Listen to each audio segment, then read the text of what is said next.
कि कोहबर लगी रे छासू।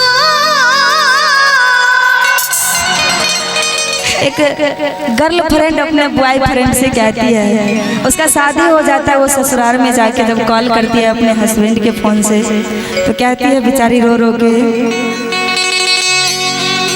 कि कोहबर लगी रे छासू। रे पूछ दई छवा चारा से सासू।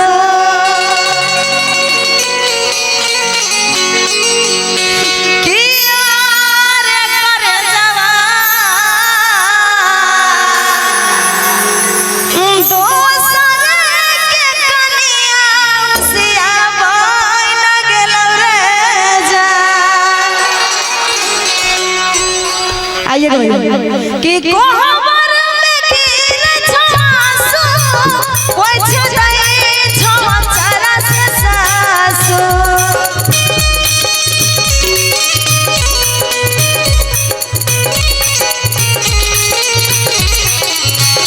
कोहबर लगी रे छासू, पूछ दई छवा चारा से सासू।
और कैसी है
क्या बात है जी।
हो तो ताली बजा दीजिए मेरा मीठी मीठी।